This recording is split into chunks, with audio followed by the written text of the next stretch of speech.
morning. So it's Memorial Day, and I'm out here in the shop. And if you see me looking away, it's because there's nobody here. It's just me and the dog. And I'm not used to looking at a camera. So this is kind of awkward because I see my reflection back in my camera and I'm just talking to myself, which is maybe not too far-fetched. I think a lot of us do that sometimes because we get expert opinions that way, right? So I was talking to James yesterday, and he had mentioned that he hadn't had a chance to do anything with a lesson or doing a Zoom or basically getting together electronically with the class because dealing with family issues, and that's something that we all have to deal with. But I told him that I had something on my mind that I had been thinking about since the COVID-19 virus had been first talked about. I know a lot of people are worried. People are unsure. They're uncertain of what's going to happen.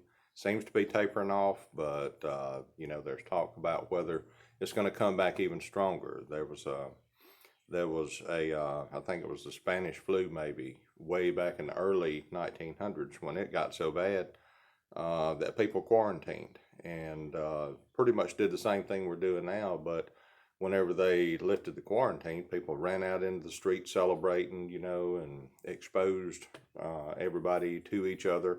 And it was worse then than it was before the quarantine. So I'm sure people are still concerned, still worried about what's going to happen. And that kind of brings up what's been on my mind for, I guess, the last few weeks. If this talk, this lesson, whatever you want to call this sermon in a sack, if it had a title, I guess it would be, what do you do when God doesn't show up? We're used to seeing God show up in a big way in all the stories in the Bible. We had lessons on Joseph a while back. James did a great job talking about Joseph's life.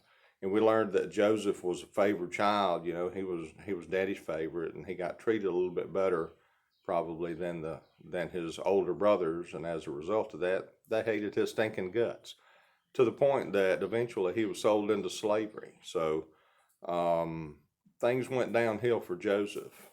He was imprisoned. He was forgotten while he was in prison. And I think he was in prison for about 10 years. So he had a pretty long wait time. I don't know what all Joseph did while he was just sitting in prison waiting on God to do something. But, he was put over some prisoners. He had a place of authority while he was in prison. But he spent a long time just waiting on God to show up. But eventually God did show up. And when I say eventually, God's timing is not our timing. The Bible tells us that a day is like 1,000 years to God, and 1,000 years is like a day. God is sovereign, and that's one of the points of this lesson. So we don't tell God when to act. We don't put God on a schedule. God operates on his schedule. And that's another point of this lesson as well. But eventually God showed up, and I'm using notes. I've only got a 3-ring binder slam full, plus I've got my Bible over here too, and you know how many books are in it, so this may take a little bit. But God showed up, and Joseph was released from prison. He wound up becoming second in command only under Pharaoh. So there was nobody in the whole nation of Egypt that had more authority than Joseph except for Pharaoh. His family was restored. And this kind of led into some of the other stuff that I want to talk about as well. So Joseph moved his whole family to Goshen, which was right there by where he was. And Israel was blessed because of Joseph being, blessed by God after he was sold into slavery. So God showed up, and not only did it bless Joseph, but it blessed Israel because it brought that family out of starvation, basically. You remember they had gone to Egypt looking for grain because they heard there was grain there. Joseph had, under God's guidance, stored up grain so that they would be able to make it through the time where there wasn't any. My mind lost me. I can't think of what it was. But anyway, that's how the nation of Israel got over into Egypt. Well, sometime after that, after they had settled in Goshen, they got a little frisky. and they started multiplying really, really, really, really fast, like rabbits. They had a population explosion, and the Bible tells us that there arose a Pharaoh that didn't know Joseph. So we know that this was sometime well after Joseph's death. So the population was growing so fast of the children of Israel that the Egyptians said, hey, we better do something. We've got to get these people under control, or else there's going to be a whole lot more of them than there are of us, and they'll overtake us, and then we'll be serving them. So they enslaved them, put them in bondage. Y'all have seen the movies, Charlton Heston playing the part of Moses, one of my favorite movies, by the way. But they were making bricks, and they were slaving and serving the Egyptians in bondage. Waiting on God. They were there for over 400 years. It's about 430 years, I think. But, they endured some terrible things while they were waiting on God to show up. Their population exploded so much that Pharaoh said, you know what? I'm going to tell all these midwives that they need to start killing these boy babies whenever they're born. So there was even an attempt by Pharaoh to kill off the male population just to curb the growth. So they were waiting for God to show up, and God did show up. We remember Moses, right? So Moses was born, and because his mother was so afraid that he was going to be killed, she put him in a basket, and we learned this when we were kids, still one of my favorite Bible stories.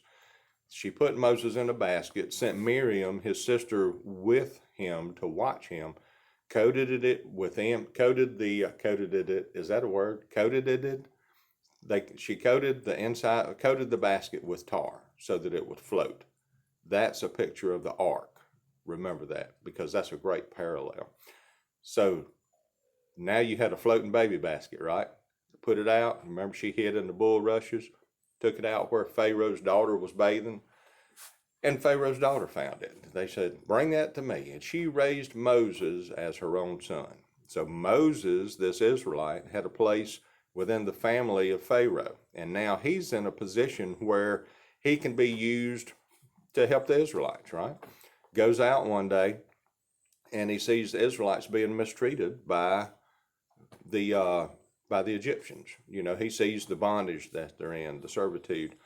Eventually, he winds up killing one of the Egyptians. And when he does, he's got to flee for his life. So he leaves, goes out into the desert, into the wilderness, to the land of Midian, meets Jethro and all of Jethro's daughters, and winds up marrying Zipporah. So there's Moses out in the wilderness tending sheep. He's a sheep herder, a shepherd. Well, how's he going to be used by God? And what's he doing while he's waiting on God to do something in his life? Well, he's just keeping on, keeping the sheep, right? So he sees this burning bush, and we all know the story, and he gets sent by God to go lead the children of Israel out of bondage. So they've been waiting over 400 years to be freed, and then Moses gets the nod, and he's the one who gets to go and be their, the leader who brings them out. And they looked at him as a deliverer. Waiting for 430 years for God to move, for God to do something, that's an awful long time. Because if you think about it, from the time the children of Israel, and I'm talking about Israel, Jacob, whenever they moved over to Goshen, every generation that was born after that was born into slavery just about.